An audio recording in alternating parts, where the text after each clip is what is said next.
बारिश का मौसम जितना सुहाना होता है उतना ही डरावना भी होता है। बारिश में गर्मी से राहत तो मिल जाती है, लेकिन कई बीमारियों की दस्तक से परेशानी बढ़ जाती है। जैसे ही मानसून दस्तक देता है, वैसे ही डेंगू जैसी खतरनाक बीमारियों का प्रकोप भी बढ़ जाता है।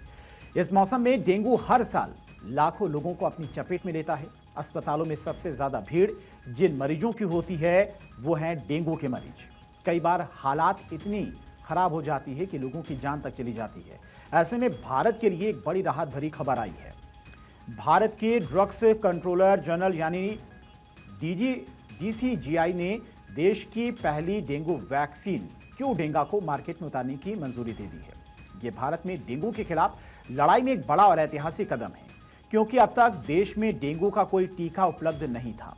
यह वैक्सीन जापानी फार्मास्यूटिकल कंपनी तडेका की ओर से विकसित की गई है और भारत में इसका बड़े पैमाने पर उत्पादन मेक इन इंडिया के तहत हैदराबाद की कंपनी बायोलॉजिकल ई करेगी।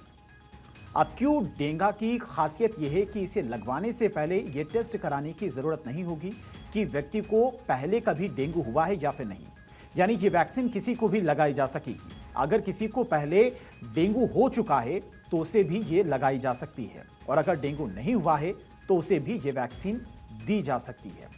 ये वैक्सीन 4 के बच्चों से लेकर 60 साल तक के बुजुर्ग तक को लगाई जा सकती है। बात इसकी डोज की करें तो इसकी 2 डोज स्किन के नीचे लगाए जाएंगे, लेकिन दोनों डोज के बीच 3 महीने का अंतर होना जरूरी है। इस वैक्सीन की सबसे बड़ी खासियत यह है कि इसे लगवाने से पहले प्री वैक्सीनेशन ब्लड टेस्ट कराने की जरूरत नहीं होगी। यह एक टेट्रावालेंट लिव एटनुएटेड वैक्सीन है जो डेंगू वायरस के चारों सीरोटाइप यानी कि डेन 1, डेन 2, डेन 3 और डेन V4 के खिलाफ मजबूत सुरक्षा देती है। क्लिनिकल ट्रायल्स के आंकड़ों के मुताबिक यह वैक्सीन डेंगू के कारण अस्पताल में भर्ती होने के जोखिम को 84 से 90% तक कम कर देती है। भारत से पहले इस वैक्सीन को WHO की प्री क्वालिफिकेशन मिल चुकी है और ये यूरोप, एशिया और लैटिन अमेरिका के 43 से ज्यादा देशों में पहले से ही स्वीकृत है।